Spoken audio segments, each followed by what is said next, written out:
Hi, welcome. I am Jill Hermansky with World Learning. We also have my other colleagues here, Vlad, Lakin, Aaron, Laurel, and Nicole, probably a few others from our global networks team as well here at World Learning.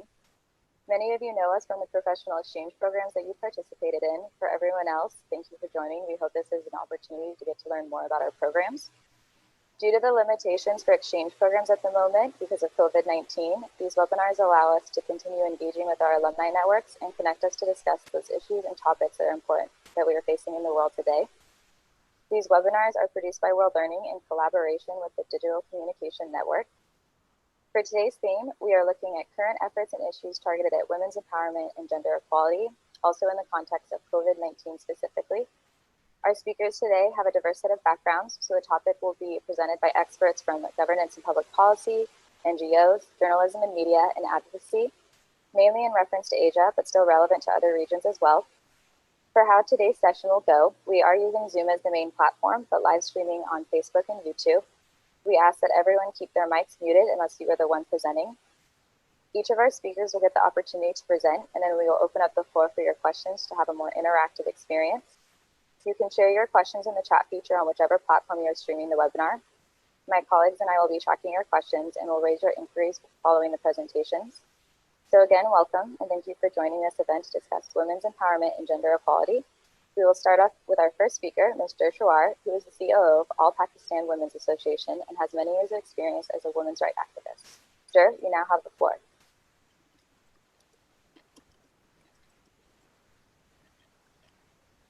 Oh wait, Dur, you're muted still. Dur.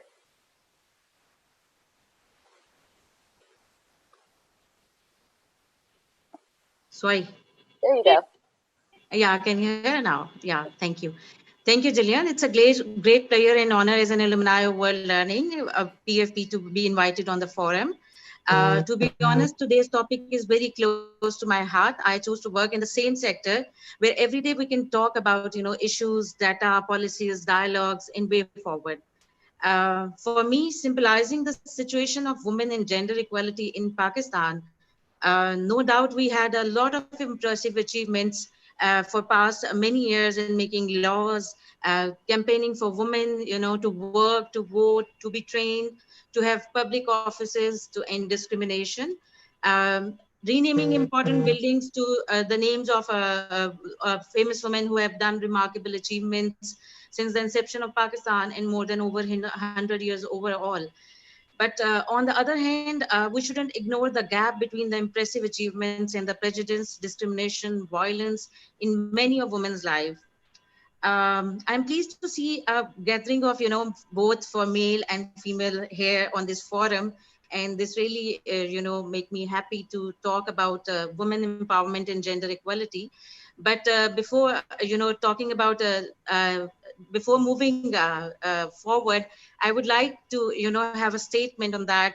Inequality between gender doesn't only affect individuals, it can change entire economies. So how many of you agree? If you agree, type 1 in your chat box, please. 1, 2, 3, 4. Wow.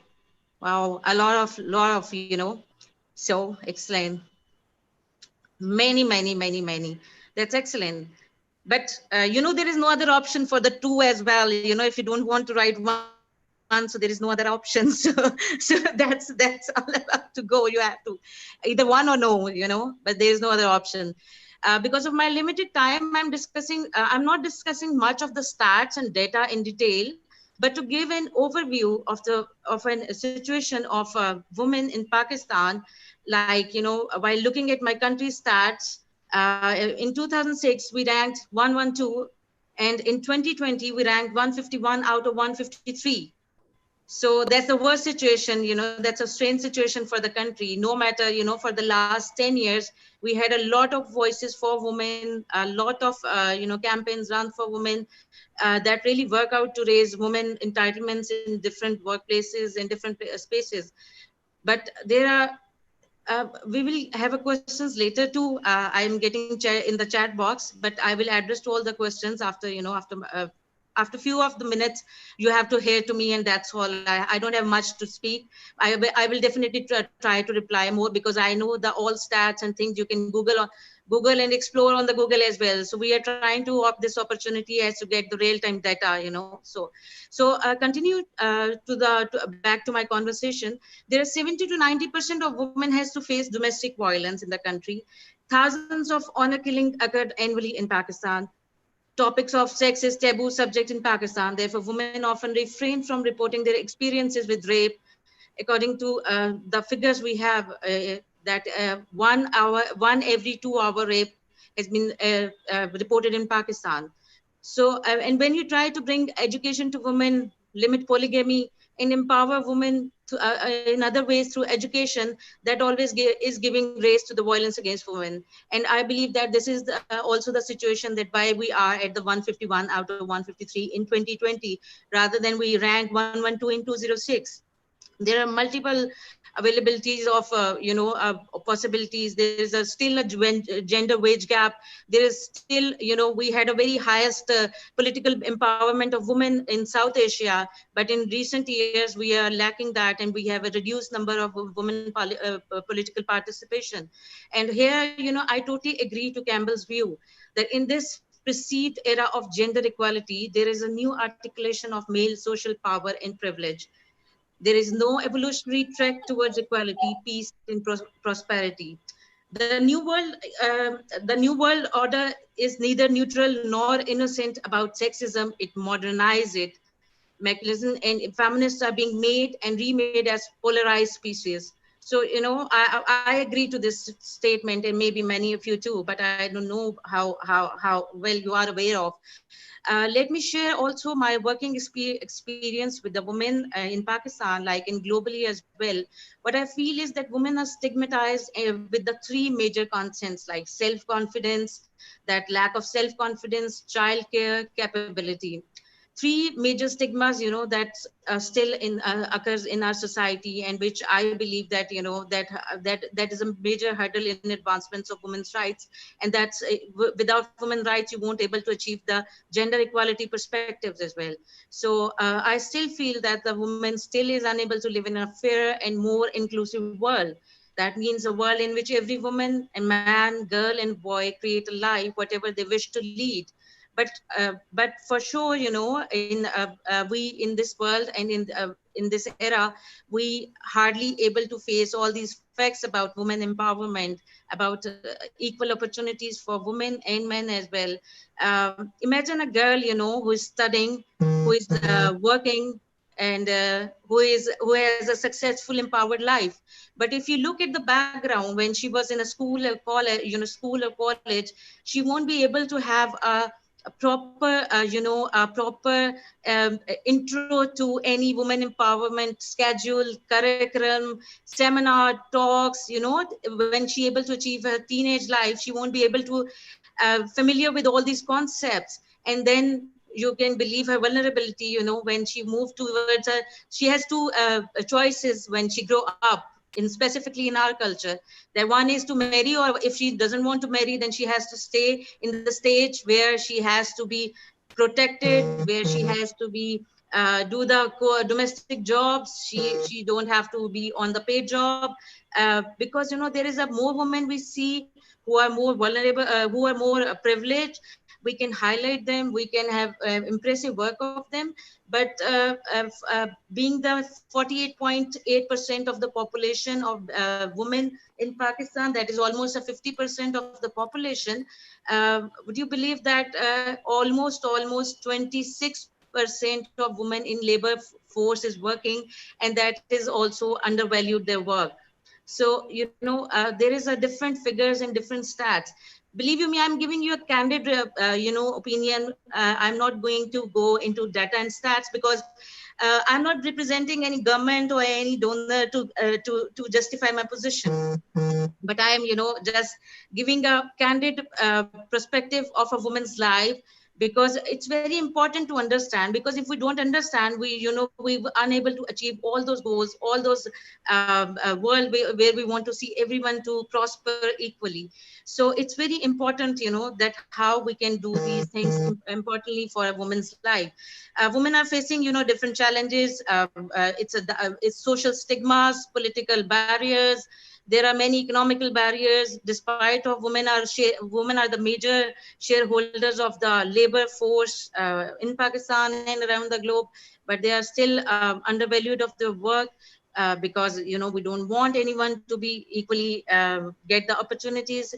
And it's not about opportunities, it's value each other. It's very important to value each other, because if we don't provide the fundamental rights for each other, if we don't pursue or foresee the fundamental rights for each other, this would really create a great impact in anyone's life. Because if we want to see a peace around us, if we want to see a prosperity around us, this couldn't be possible without equal opportunities being given to all the girls, boys, men and women. In the past few decades, in the past few last 10 years specifically, I'll talk about, because the movement in last 10 years really had a great impact on women's life, specifically in Pakistan and around the globe. And it not only address, the imbalance, but also raises a lot of women's voices and give inspiration for a lot of women around. So if we talk about those, it really creates it really confused a little bit about, because when you talk about on paper, gender equality more seems like a men and women inequality, and men and women debate for rights. But in practical it is different. It is not about men and women. It is about the fundamental rights of each and every one. So when you talk about specifically for the rights, when you talk about food, when you talk about security, when you talk about hunger, when you talk about education, health, so there are still lacking. Women are still lacking to the abortion rights. Women are still lacking to planning for their child. Women are still lacking to even after, if there is a national identity card, which is a basic document for your identity, and which can enable you to enter into the club of equality, where, because these days it's a race, first you enter, then you fight within the club.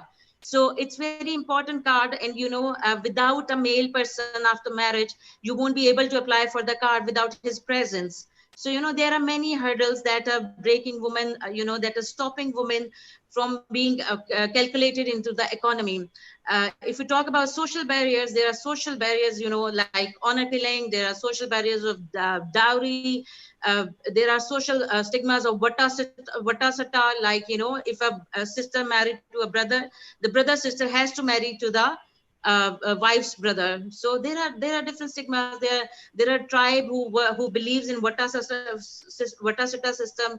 There is a specific group of people who ask for the dowry when a girl marries. So and when a girls go for the education, the parents specifically feel a very fear and very at a high risk of their girls' lives, and girls and their honor, for the face value, for the family and for the society. But and that's the main reason for the dropouts in education. That's the main reason for the dropouts in education, because they have a fear of rape, they have a fear of different things, they have a fear of harassment, they have a fear of kidnapping, trafficking. So there is many things that are interlinked with all this gender equality and women's empowerment. But what I believe that without advancement of women's right, it won't be possible for a gender equal world for anyone, any economy, anywhere in the world, anywhere in the globe. And specifically, Pakistan has divided into different factors, which are mainly the stream factors for working for, specifically for women policies while taking into account. Those are the geographical reasons, that are urban and rural areas, and then the age factor, then the social factors, and then comes up with different tribes. And these are the factors that are that once the policymakers, when they sit over that, they have to feel that these are the main reasons, to have a standard policies or standardized for. It's been more than 100 years, when we are trying to make policies for women, make policies for girls, but it seems like that we may need, not we, but may need, to let people understand about the gender equality and women's advancement, because when we talk about women's advancement, when we talk about feminism, so it taken as a hatred against men, it's another fight. It starts another fight, it starts another debate, and the actual issue has been thrown away. And those issues, that are stigmatized to society, culture, male domination that arise, and different violation and different hurdles and different petitions in the court arise against the women's group. So there is a different culture of feminism in Pakistan.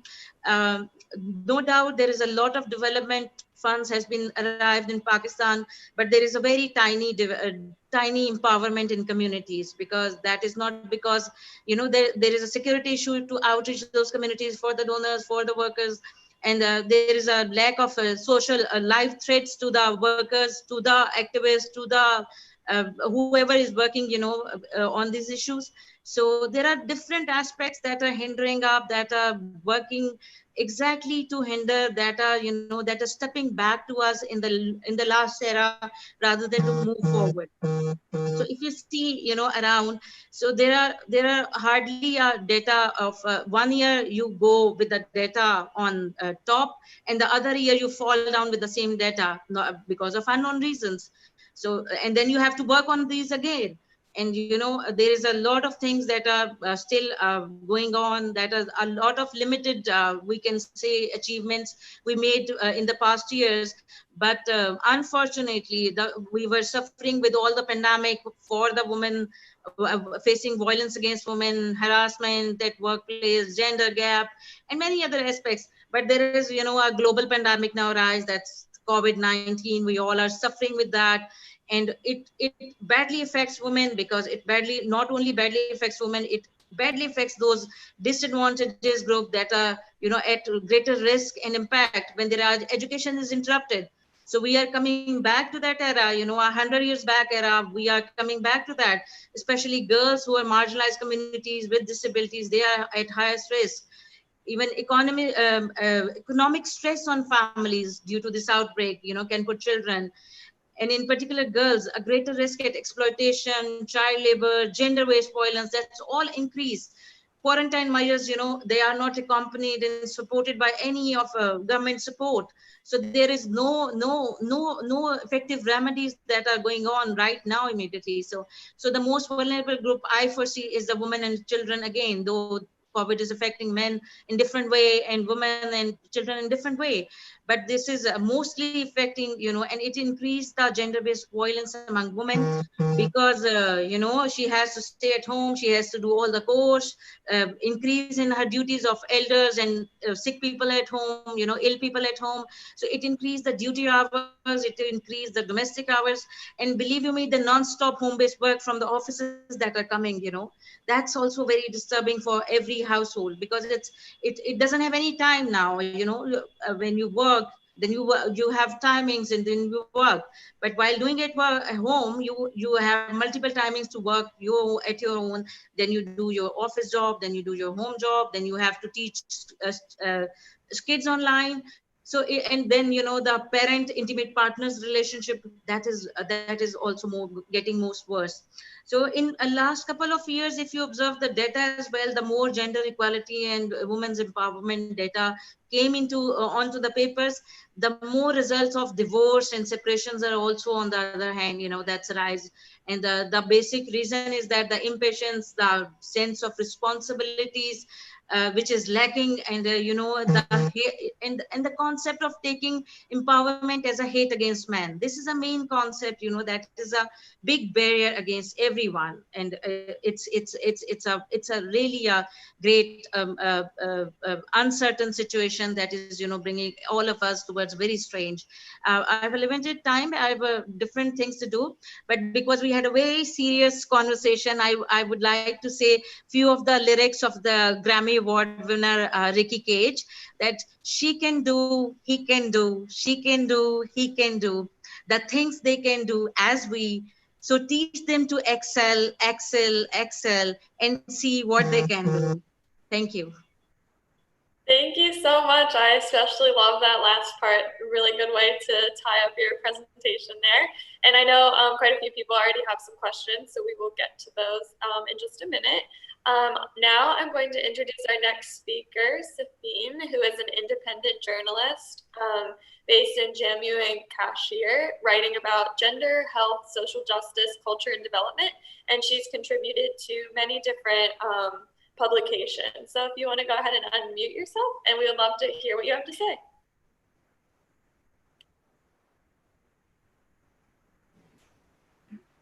Am I audible to everyone?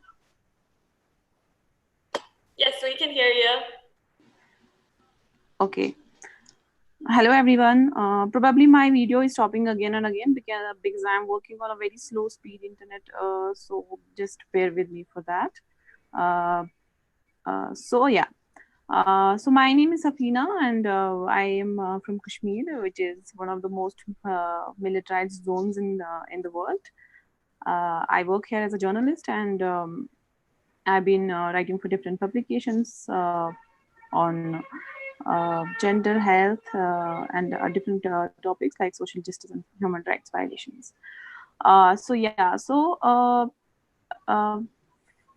It's been almost a year now that Kashmir is under lockdown. It's a lockdown within a lockdown, and normal life has just gone topsy-turvy since August 5 last year in Kashmir, when the central government revoked the special status of Kashmir by scrapping Article 370 and 35A, which granted the special status to the Kashmir, Jammu and Kashmir state, and then split it into different union territories, federally governed by the center directly. So since then, there is despair among people who are frightened about their identity, land, their life. Because New Delhi is completely, they do have the complete control of security and political burden of Kashmir. Because people feel attacked and gagged at the same time. There is no immediate trustworthy face also in the local administration who could just turn to get some relief for people about their security. The situation is very, very different in Kashmir. When we talk about the lockdown throughout the world, but it's a different kind of a lockdown. In Kashmir, we are not under lockdown, it's a clampdown rather, where we do not have a right to the basic rights, actually, because still we do not. It's been a year, we have, they have just banned the high-speed internet. So our children, be that men or women, male or female children, they are out of schools, but they're also out of schooling because they do not have access to the basic right of education that they can access online. Also, all the communities in Kashmir, be those male, female, or different communities in general, there is completely a hopeless situation in Kashmir because different people are being attacked, gagged. My colleagues, and they are under constant threat for speaking contrary to the state narrative, especially after 5 August incidents have changed things dramatically when it comes to Kashmir.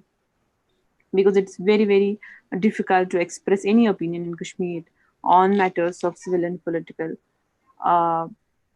Also, when we talk about women empowerment in Kashmir, let me tell you, the women in Kashmir over the last year specifically have lost everything. Like, our lives have been changed completely. Why I say our, because I represent the same community and I'm also a woman. So, our identities are being snatched along with our land and resources. We have been witness to one of the longest imprisonments in the history, as we are forced to see now the demographic change being, happening in Kashmir. There has also been an increased militarization since it already was one of the most militarized zones in the world, but the militarization has increased tremendously in the past year, which affects our sense of security, of course, and safety, especially given the war crimes records of the Indian armed forces in Kashmir. The changes in Kashmir have been most similar for everyone, but for men, but for women and trans people, it has meant an increased vulnerability from both the sides vis-a-vis the society and the state. So we are caught between the devil and the deep sea.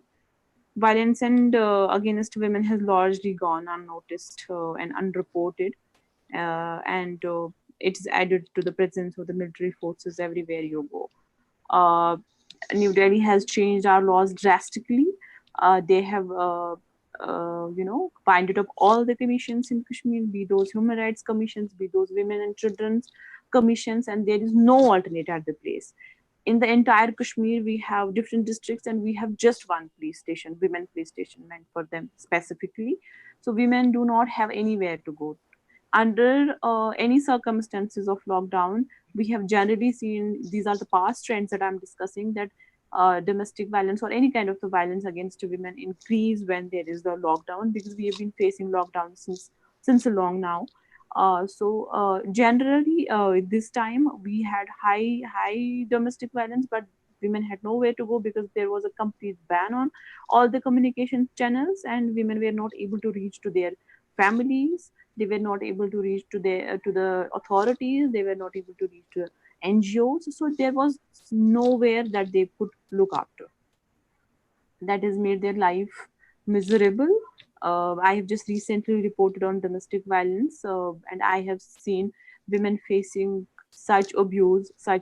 I even cannot speak about it. There are women who have faced marital rapes throughout these times. There are women who have faced, who had different, serious, life-taking health issues. They have faced abuse. So they're in a situation where they are not able to actually decide what they should do, because there is no possible channel that they can reach through that channel. So it's a completely different situation. Not only domestic violence, if we see the violence overall in Kashmir, it has increased drastically. There are several reports from different organizations who visited Kashmir since last August, and they have come up with different reports, and the figures are completely disturbing. Probably later, when we are done with this webinar, I might share some reports, some links that the work that I have also done around women and children specifically.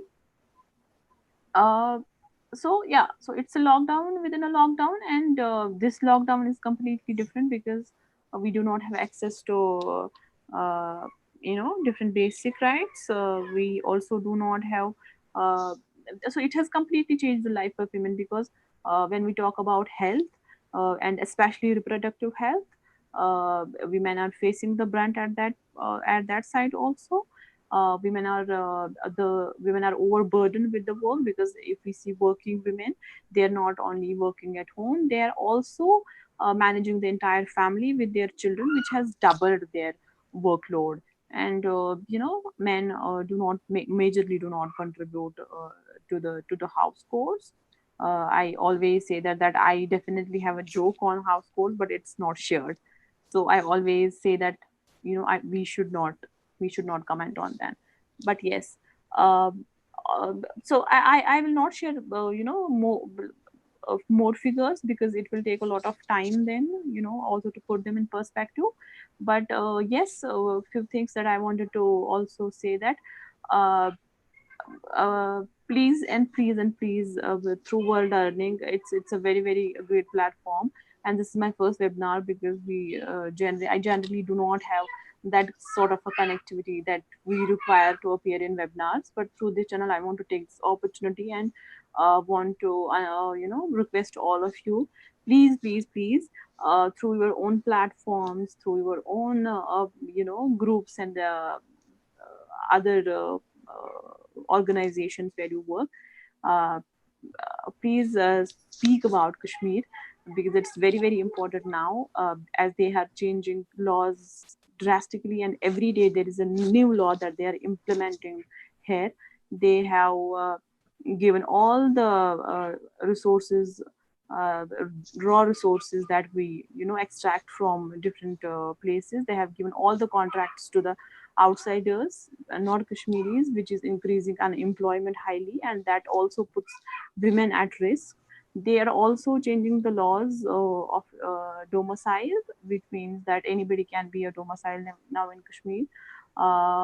They're also changing our media policy. Every day, a journalist, even I was asked to come to the police station for questioning for just doing a story about women and their rights. So they are changing our education policy. They are changing our housing policy. They have given army the rights that they can encroach any land, and they do not need any NOC from any department for that. They are creating strict areas in Kashmir, which is again a sort of a policy that they are copy pasting directly from Palestine and implementing in Kashmir. Uh, 8 million people are at a risk of great threat, and this the geography that we share is in between India, Pakistan, and China, and it's a geography that is looming under a great danger because we have been covered with all the nuclear powers around.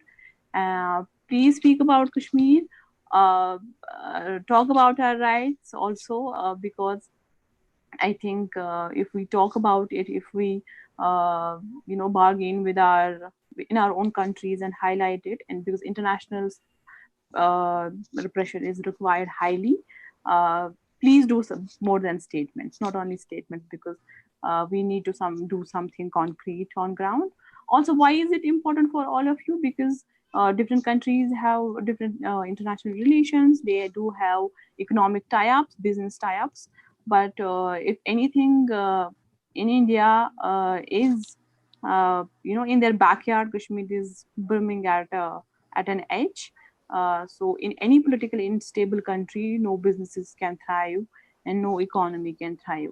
So largely it's gonna impact all of us. Why I am mentioning all these things? Because these things are highly impacting our lives, and women are at the receiving end, and they are paying the price of it at a really, really, really high level. That is an unimaginable thing that women in Kashmir are facing. I think that are my limited points, and I just want to keep it short because we are not only juggling within the society, within the economy, within other spheres of life, but the larger challenge for us is the political challenge, and our political situation is very, very unstable. And if our political situation will remain unstable, our lives will not become stable at all. Thank you so much. Thank you, Safine. We will now move to our third speaker, who is Ali Zafar, a program officer for ending violence against women at UN Women in Pakistan.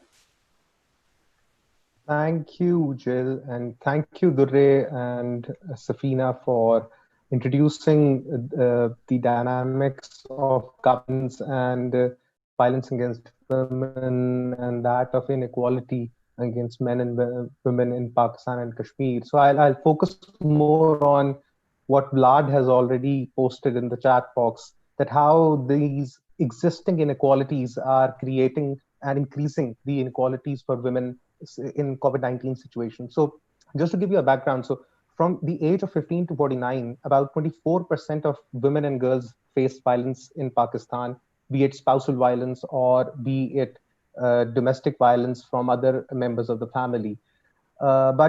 We looked at the data from the police helpline of 15 and Rescue 1122, and it was observed that during the lockdown, there was 35% increase in gender-based violence in the country. And in only first 6 days of the lockdown, when the preventive measures were taken so that people were not allowed to get out of their house, there were 773 cases reported for intimate violence. So this is the condition that is happening. And due to the increased economical tension and due to increased burdens lack of employment, it's having the frustration that men are facing at home. They are taking it out on their intimate partners, which is one of the reasons why the gender-based violence has increased in this time. Women have to face a triple burden, as Safina mentioned. In other words, they have to do their job, they have to take care of their kids, and due to this COVID-19, the care responsibility, the unpaid care responsibility that they have at their respective homes is adding to their burden, hence making them the most vulnerable group during the COVID-19 crisis that is going on. If you look at the frontline health workers in Pakistan, 70% of the frontline health workers are women in Pakistan, including the nurses, medical doctors, paramedics. 70% are women who are not only prone to contracting the virus more than others, but are also facing sexual exploitation when they go out into remote areas and hard to reach areas to provide basic health facilities. And at times they are also harassed to an extent that they might just give up on their work. These are some of the problems that are going on. Along with that, if you look at from women empowerment's perspective, one of the most important things that we have to, yeah, I just look at one of the question about helplines about the GBV. That's an excellent question because we just did an intervention about that. So due to the increase and surge of cases of domestic violence and gender-based violence, we worked with Ministry of Human Rights, and we have integrated an app into their helpline, the existing national helpline for the victims of gender-based violence and domestic violence. So what now it does it, that if you're in proximity of your intimate partner who is also abusive towards you, you do not have to make a call. You just have to hit a panic button, or you just have to log on into the app and hit the panic button or send an SMS, and it will provide the geolocation of your premise, and the referral pathways can be then further seeked out. So this is one of the interventions that we have taken in COVID-19 through that panic button, which allows you to be discreet and at the same time access the much needed redressal system. In terms of the home-based women home-based workers and daily wages, situation has been deteriorating during COVID-19 situation as well, and that's largely because as the economy is going down the drain, and the industrial sector and sectors that usually used to employ women home-based workers and daily workers are not open for business as of yet, and that has been impacting the women-led households to a larger extent, because women-led households have this they have a responsibility to earn for their home as well. So due to the lack of employment chances during the COVID-19 situation, it has drastically impacted their economic condition as well. UN agencies in Pakistan collectively did a socio-economic impact assessment of COVID-19. That was done in earlier days of April, and which sort of looked at it extrapolated the existing inequalities between that exist between men and women, and then it looked at how COVID-19 is going to impact that. And in order to look at how much it is going to impact the protection sector, the economic sector, the social sector, and therefore it provided policy recommendations, and it provided set of activities that should be taken in immediate term from the government to address the needs of women and girls being impacted by COVID-19. Through that socioeconomic impact assessment plan, government was able to allocate around 50 billion rupees in their PSDP, that is annual development plan. And because of that one impact assessment that we did, now government is looking forward towards including more wash related, sanitation related, and economic redressal related activities to the mainstream government platforms. I think it's a shame that in a world that was already unequal, uh, now with COVID-19, it increases the level of inequality, and that's majorly because those deeply rooted causes of inequality are coming out and surfacing as we move forward in this crisis. And uh, to to to not sound a little rude, but those who appear to be pseudo uh, feminist or equal rights representatives in the times of prosperity, the crisis has unveiled the truth in this term. I think mostly the transgender community within the territory of Pakistan. I can't say for sure about other Southeast Asian countries, but their major source of earning used to be involved mostly social events, mostly events which related to their them stepping out of the house and going and doing something uh, in the entertainment industry, and that has been largely affected due to the lockdown situation. Hence, another gender minority that exists in Pakistan has been drastically affected by the COVID-19 pandemic. How do we move forward? As Dore mentioned, we already rank second to last in the gender gap report that is published by World Economic Forum. And to be honest, we are only better than Yemen, worse than Saudi Arabia, even where they were allowed to watch a football soccer match last year.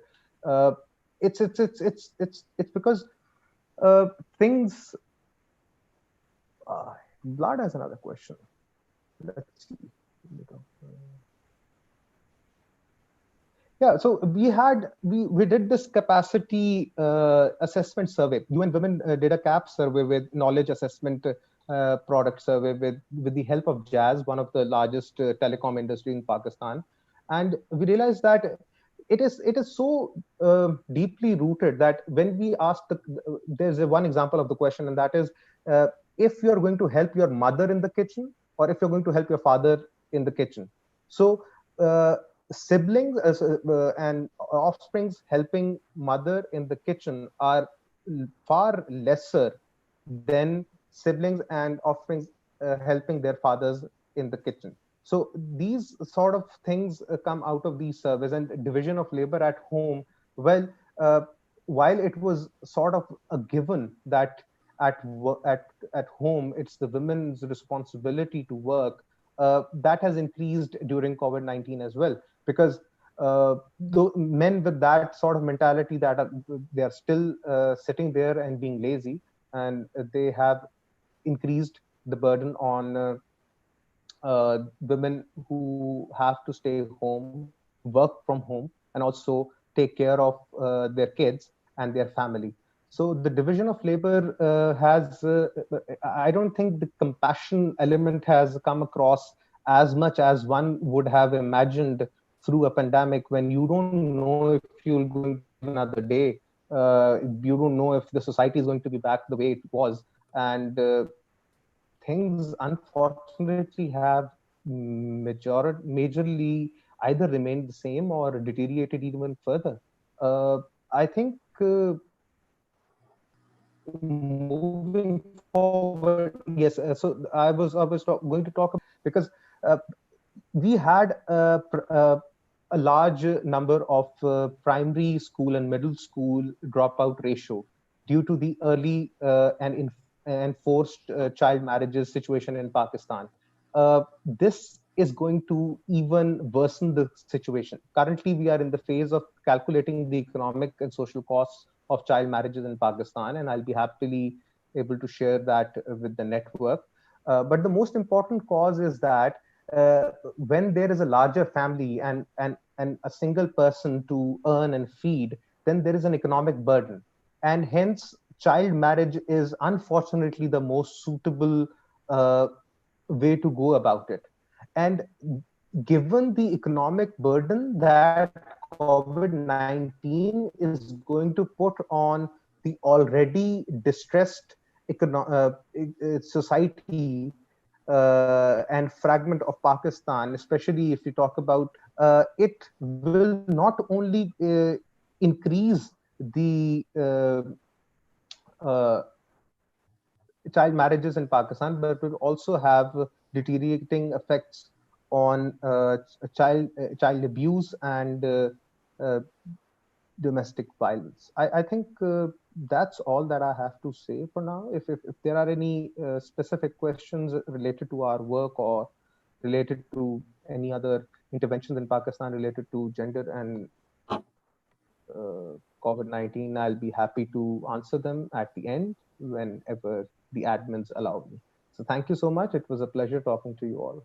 Thank you so much for your presentation. Our next speaker will be Prakriti, who is a program officer at AMARC Asia Pacific.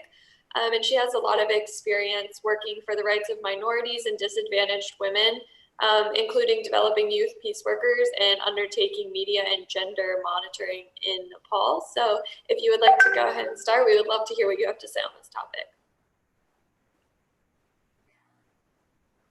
Thank you very much. It is such a privilege for me to join this webinar and speak about gender equality in Nepal.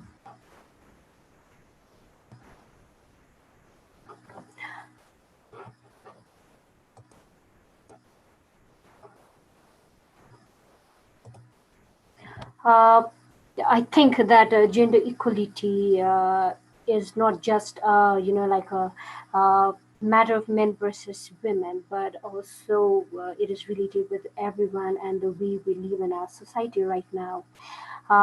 Today, I'm going to share my experience, especially based on working on women issues since last more than 10 years, and having closely observed and experienced the hardships and miseries that Nepali women are especially going through. I have strongly felt the need to work for their rights and also their voices and their aspirations to be met. Over the period, I have traveled extensively across different parts of Nepal, and I have also interacted with women rights activists, with conflict survivors and victims, and also marginalized communities. Nevertheless, still today, gender-based violences and discriminations and also social cultural practices have been common in Nepal, and because of the patriarchal society and weak implementations of laws and policies here in our country, though the policies are very progressive, but the implementation body is very weak. So women have been obviously deprived of the opportunities and the justice, and also, however, the constitution and the laws have provided equal rights and freedom for them. But in fact, in one way or the other, women have been considered as second-class citizens in Nepal. And I'm speaking on behalf of Nepal today, especially on gender issues. So I would like to proudly say that we have strong civil society, and we also work closely with the stakeholders here, including the government authorities, and also we especially choose to collaborate with government also in order to reach out to more women, reach out to more people, especially to the grassroots and to the communities, to those who have been deprived of their rights and opportunities in every possible way. And also, we are also trying to reach out to more women and marginalized communities, and we have done that before, to bring the agenda and to get those agendas included in policy making also. And working with the grassroots stakeholders in the past, who were advocating and who have been advocating and working to solve problems of women, which itself is a very challenging challenge, which itself is a very challenge for most of the women, and in most of the times work of the women rights organizations are also like not recognized, especially in the ground. That is why it has been very harder for policymakers to be connected with the real issues of women in our country. Therefore, the women network organizations like Sankalpa, which is a leading inclusive women alliance, where I was previously engaged, as well as working with community radio networks like Amark Asia Pacific and also Amark WIN, which is a short abbreviation for Women International Network, where I'm currently working, are right now trying their best to bridge such gap and bringing women and women voices heard in the forefront. Now let me share my slides with you all. So going to the background that how Nepali women have remained since long, Nepali society, they have still featured a denial of, opportunities, and they have been denied from the political freedom and the mobility also, and they have been as always treated as secondary citizens, and they have been subjected to many harmful and social practices. And the concept of discrimination against women and girls is still existing in Nepal, but as compared to the lowland and plains called Tarai, which is a western part in our country, the fertile ground has been very much it has been for trafficking and child labor also. And also in the economic front, women have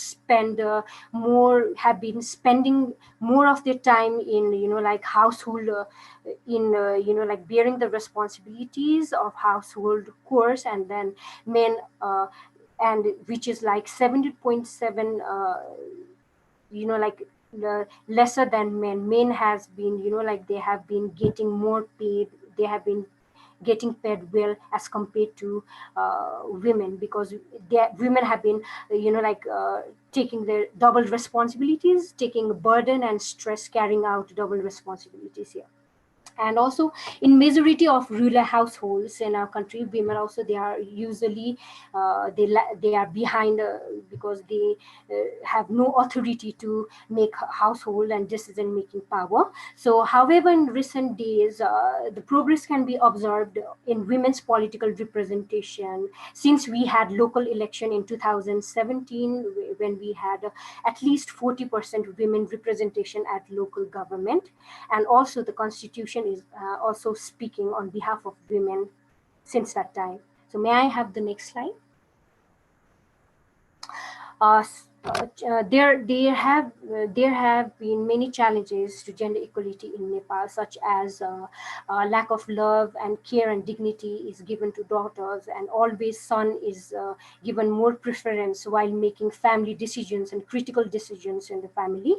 Majority of women are also economically dependent on the family members, and for example their husband and son, etc. They are every time making decisions, and then even the constitutions and the laws are also progressive, and that have been guaranteeing the rights of women. But as I have already said, the implementation is a very far cry. And when it comes to providing justice to women, and then speaking on behalf of women, and taking decisions on behalf of women, then the implementation process is very weak here.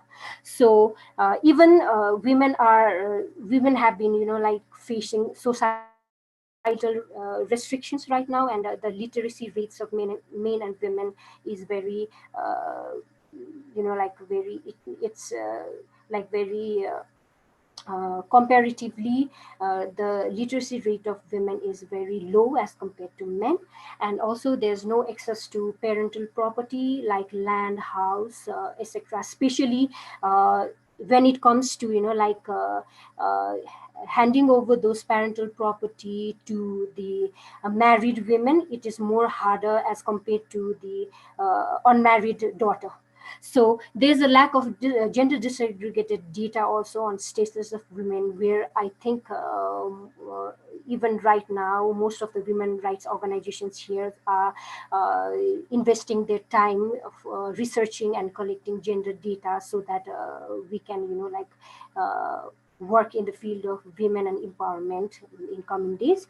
And also women issues are hardly covered by the media, that is also like content based issues. And there are always fewer women journalists, and also the representation and the recognition of women human rights activists is very low in number. Can I have the next slide? And yes, women have been affected, the very badly due to COVID-19 pandemic here in Nepal, because they have been affected, yes, in different ways due to coronavirus outbreak, and the responsibilities they are handed over also differs, such as women are not wanted to, they are preferred to give maximum of their time to family members rather than going to offices and going to works. So it has increased women's duties and caring for the family members also. And also it has they have also equally, they have to take care of their siblings also. So, and also the data from different sources, so that incidents of gender-based violence has risen alarmingly during this pandemic, especially when we focus on the marginalized communities are and disadvantages are mostly affected. And the outbreak has further reduced the the health of the women and the reproductive health of women also, including maternal, newborn and child health services. And the majority of the care workers here in Nepal are women and girls, and the health and well-being of them are also really at stake. May I have the next slide?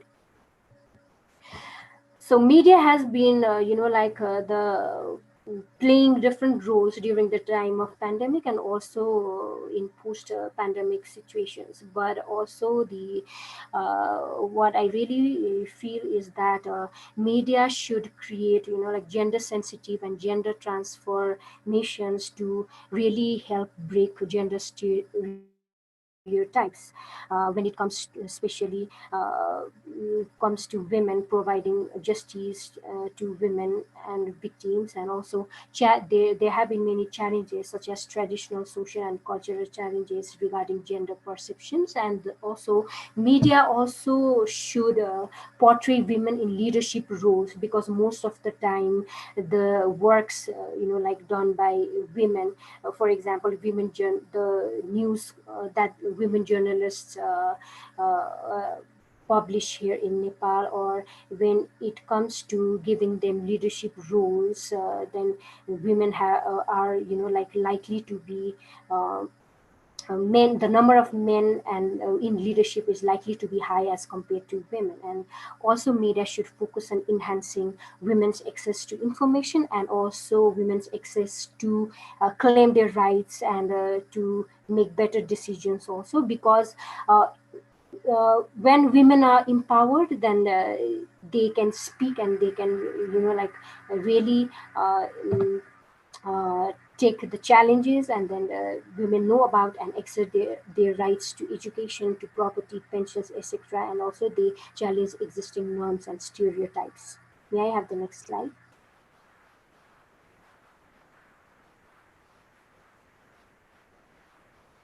And especially for Nepal government, I would like to give some recommendations. The government and related stakeholders here should come up with targeted programs and focused programs for gender equality and women's empowerment, including on discriminatory laws also. And the government should also recognize the gender equality roles by creating gender transformative contents also, and the legal and the social system for protection and children from local to national level should be also an area of priority. And also our government should should organize awareness and resilience programs to our communities to provide them better protection, as well as to provide protection to children also, and also better education programs for girls, and providing women with economic opportunities is a must.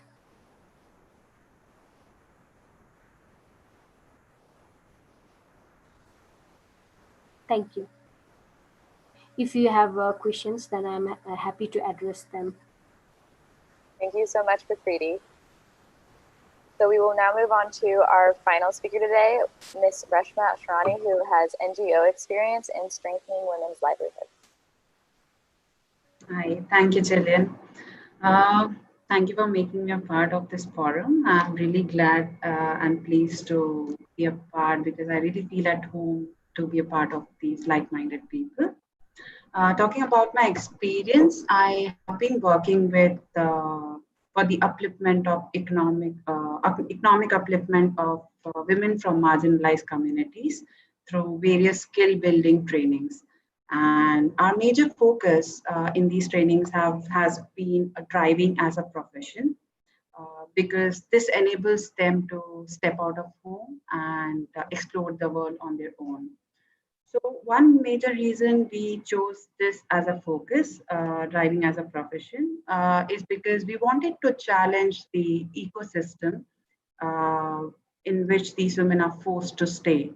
So all this while, the efforts had been mostly directed towards bringing the change in women.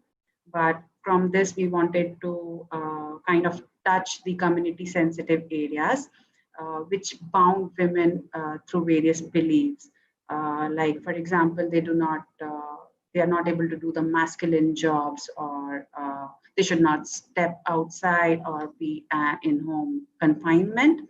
So through this, we were able, it enabled them to kind of reclaim the rights on the very restricted spaces, I would say. And slowly and gradually, we were starting to see hopes, shoots of hopes, but suddenly this pandemic has come. And this has really put the reverse gear to our efforts, and kind of made us go a few years back to our efforts. Majorly, all the governments of across the globe are imposing and have been through the lockdowns, and the worst affected communities, I would say, are the ones who are self-employed and the ones who are earning daily wages. And in all these scenario, women are stuck at home and worse with the people or their own perpetrators, I would say. Everyone in the presentation already emphasized how the increasing domestic violence is a thing of concern today. And similar is the case over here.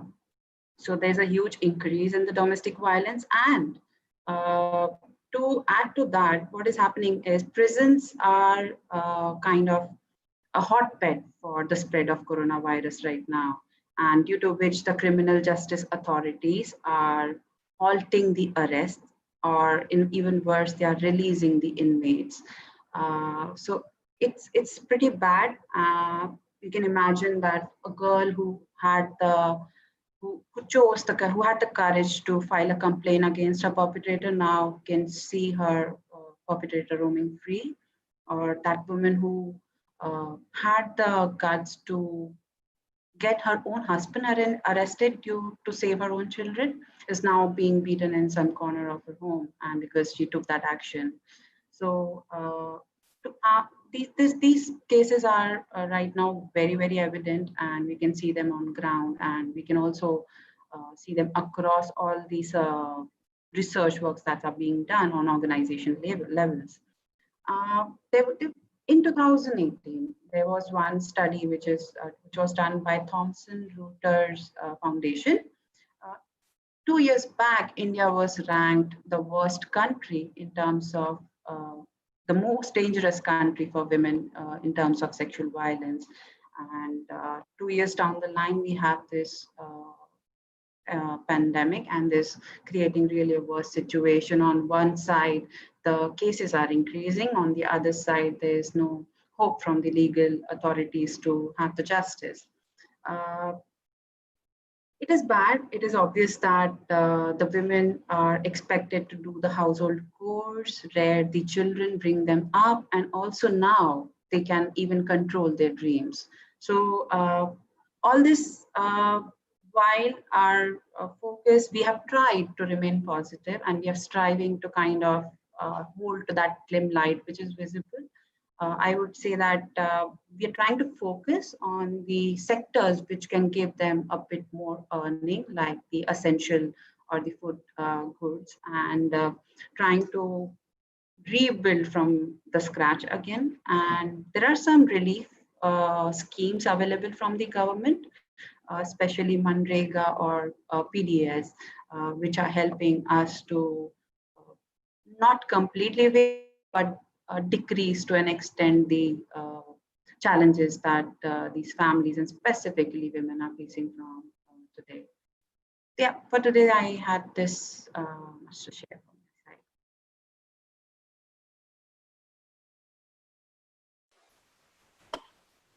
Great, thank you so much. All of those presentations were fascinating, and we have quite a lively chat box full of questions going. So I'm going to go ahead and start with a question for really any of the speakers, because you all briefly touched on this, this concept.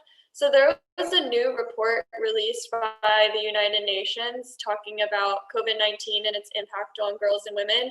And it kind of coined this idea of a shadow pandemic as it relates to girls and women due to the spike in domestic violence, due to sheltering in place with abusers, also the loss of employment for women in insecure or informal lower paying jobs, and then the risk shouldered by the world's nurses, who quite a lot of them are women. So what can we as kind of an average citizen of the world, the people listening on this webinar, do to combat this shadow pandemic?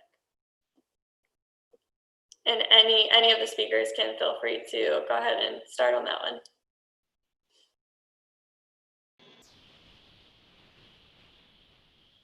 Thank you, Lekin, for pointing out the most important, aspect, how we can do, and as an individual, what we can do to combat all these issues. That this COVID is not only a challenge for global health system, but this is also a test of our human spirits as well. And recovery level from this pandemic is very, very slow for each social and economic sectors. And this is affecting mostly the women and girls in different ways. Compounded economic impacts that are feeling after this COVID were generally with the women and girls who are generally, are less paid, have small savings, and holding insecure jobs, and, are living close to poverty line. So these are important factors which we cannot ignore. So, as an individual or as a forum, we can do is, we can, there are different issues like these webinars are addressing, like, people are in isolations and they don't have any out ways to go, and no activities, and strict lockdowns and isolations. So I believe that, by doing these webinars, not only we creating the space for individuals to talk about their problems, to share their grievances and sufferings, and also, these webinars are also playing an important role in individuals' life by empowering them by adopting the new normal. That's very important, how you opt to the new normal and how quickly you opt to the new normal.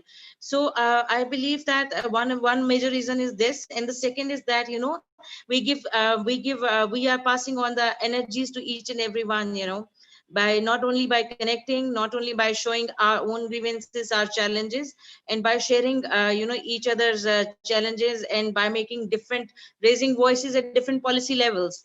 So this is, I believe, that together, we can do right now. And in the past, we also observe from different pandemics like Ebola and other things and other disasters, like, there is a very this will create a lot of new spaces as well, a lot of new alternatives as well, lots of new hopes as well, you know.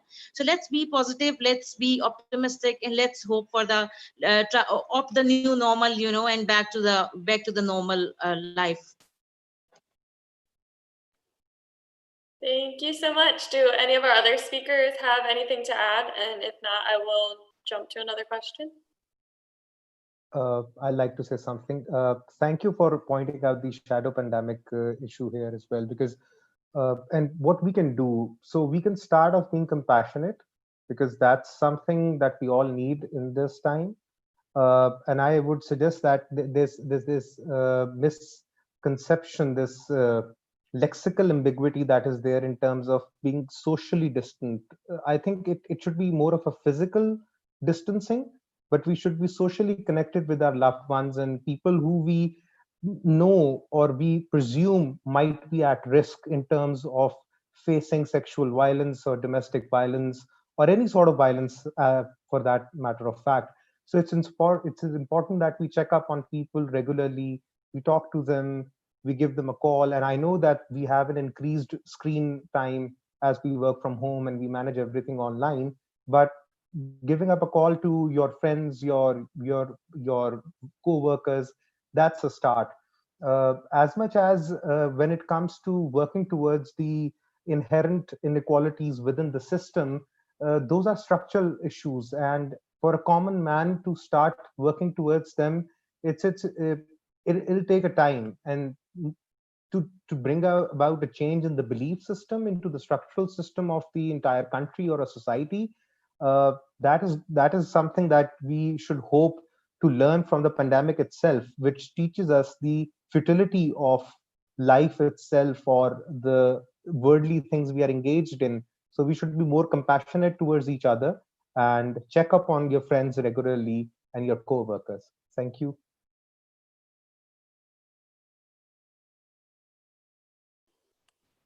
Great, thank you so much. So we have several questions from the audience. So I'm going to go ahead and turn it over. I see our team leader, Vlad Spencer, had several questions for some of the speakers. So Vlad, if you wanted to go ahead and ask your question, if not, I can read it from the chat box.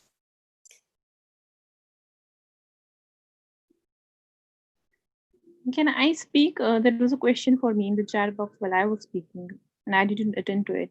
Yes, absolutely. If you want to go ahead and tell us the topic of the question, and then yeah. So there was someone in the audience who wrote to me that the article 317/35 was removed, and it was discriminatory to women. Well, it was not, because Article 35A allowed the Jammu and Kashmir Assembly to define who the permanent residents were.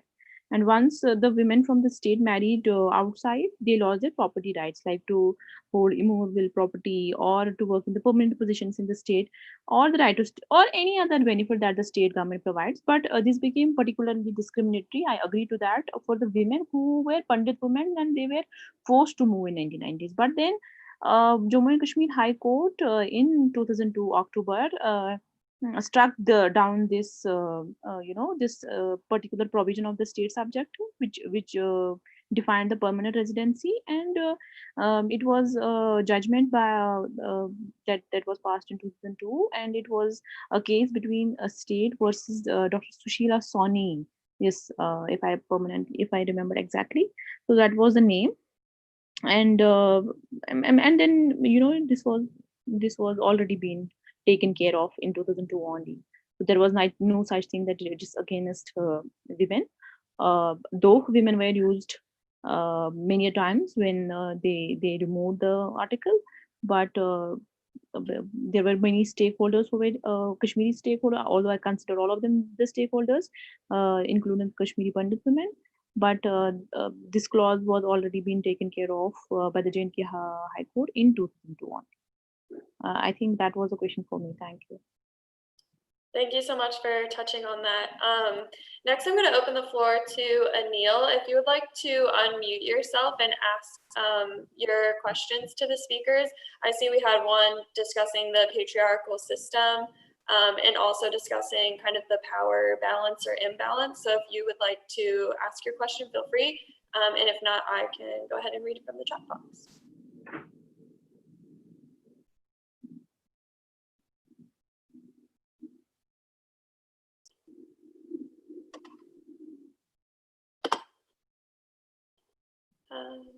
I'm going to go ahead and read that question. So Anil asked our speakers, how does the patriarchal system influence women's empowerment and gender equality?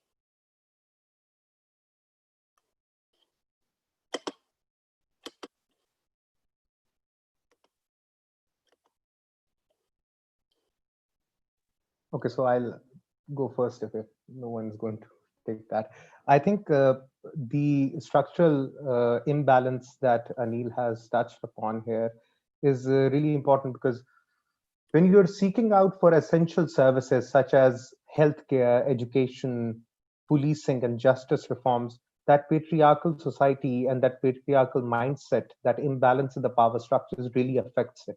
Because when you are at the receiving end of those services, these structural issues affect the way you will get supply of these essential services. So, and especially in terms of COVID-19 pandemic, it is heightened to an extent when you have limited access to essential services such as healthcare, such as education, such as economic recovery solutions. So those patriarchal structures in the society hugely impact the amount of care and essential services being provided to women and girls, unfortunately.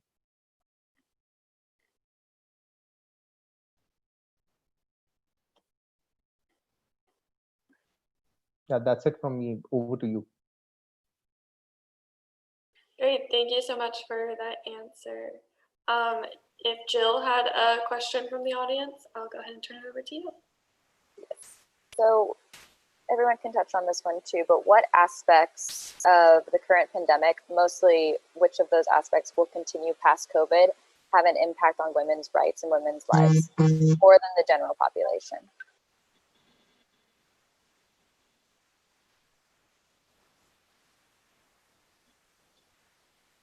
The early COVID reports have really, highlighted the adverse impacts of the reallocation of resources and priorities, including sexual and productive health services, because, and secondly, if you talk about women's lives, that's the most affecting, because, women are mostly in that increase the informal work for women, which is already undervalued, and a lot of, discrimination at the workplace has been done. So that will definitely increase, percentage and the financial burdens, that women are facing right now. That will had a long impact, on not only their children's education, but also on their to reach out to their basic health facilities. And because, in government there is no budget for health or for specific education. And this year specifically, when the last budget has presented in the parliament, that was also a cut down budget in health, education, and other services. And there is no specific head for the women empowerment, for women based services. So that will definitely affect not only women's lives in future, but also, create a lot of mass lack of support services that are, survivors are being used, that are being used by women in terms of their legal and political access, political empowerment. And if you talk about, the suggested priority measures that, immediately response and long-term recovery efforts. So I believe that, inclusive policies and gender lens-based budget, that is very important right now to safeguard the women and girls' interest. Because if we don't do that, then, we don't expect any betterment towards peace and towards the equal opportunities for this world. And secondly, women rights are marginalized because now we are dealing with the virus, we are dealing with the increased rates of typical and deep-rooted causes. So everything is at higher, and we have low budgets. We need specific gender-based budgets to address all these issues and causes, and we need inclusive budgeting and reportings to address all these, and transformation as well, because it's very important when you ensure women's equal representation in all COVID response plannings and decision makings. Drive of transformation to change for equality by addressing the care economy and the unpaid work that's already unpaid, and all the efforts of to need to address the socio-economic impact of COVID-19. So these are the main impacts we are forcing on women, and specifically no budget we can see on health and education. So definitely a more fall in the data as well, and more fall in the numbers that we had in the previous year. Uh, I'd like to add something to that. The surge that we experience in terms of primary school enrollment and middle school enrollment, the retention rate of students in these schools at high school level or even at university level, especially women and girls, that will be affected majorly as we move forward. Because in a world post COVID 2019, unfortunately, the new normal dictates staying at home. The new normal dictates that there are lesser resources to be spent on already marginalized society members. So that, and secondly, the notion in the developing world which says that women's place is at home, uh, unfortunately that'll be reinforced as we move forward due to this lockdown situation and COVID-19. Thank you. Over to you. Thank you both. We are coming to time soon. Are there any last comments from the speakers that they want to make? Oh, Preeti, I think you're muted still. 1 second.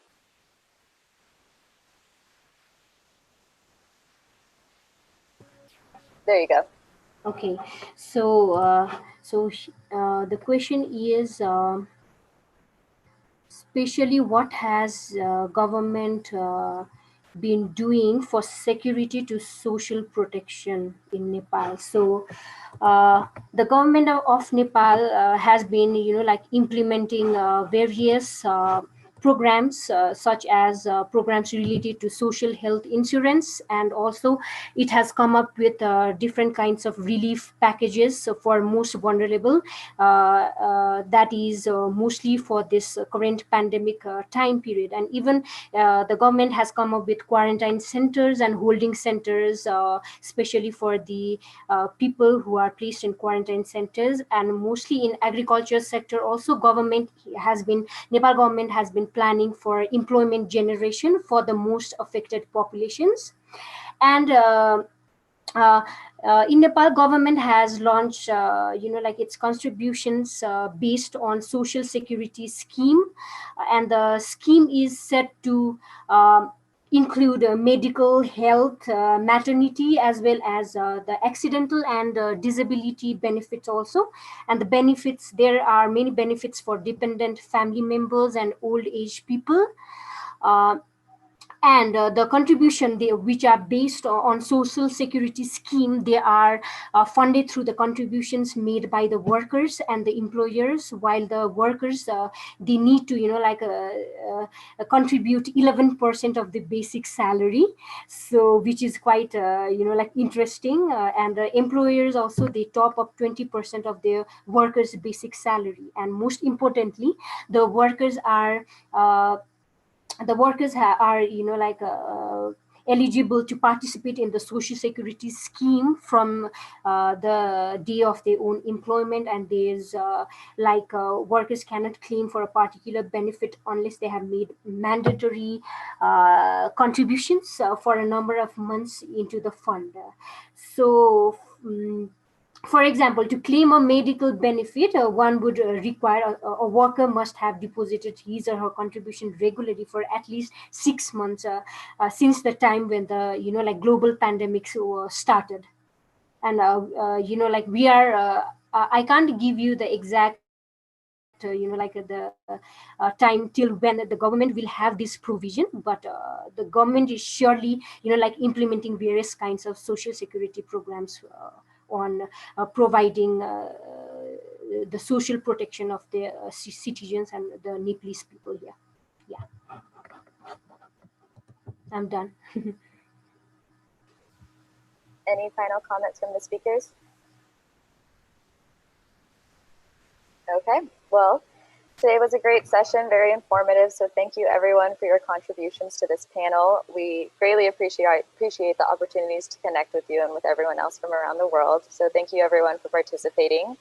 This webinar was produced by World Learning in collaboration with the Digital Communication Network. We will be reaching out to all of you with a follow-up email that includes a recording of today's session as well as a survey, and then a link to join our Alumni Network Facebook group. If you have any questions or you want to propose ideas for future webinars, please let any of our staff know. You can also submit your recommendations through the survey itself. So until then, thank you everyone so much. Bye. Thank you. Thank you very much. Bye. Thank you, everyone. Take care. Stay safe. Thank you, everyone. Thank you so much. I'm Mr. Yasmin from Pakistan. It was an excellent webinar. Thank you. Thank you. Bye-bye, everyone. Thank you. Bye-bye. And lovely, Bye-bye. lovely 1.5 hour. Thank you so much. Had a great time. Thank you so much. Very good.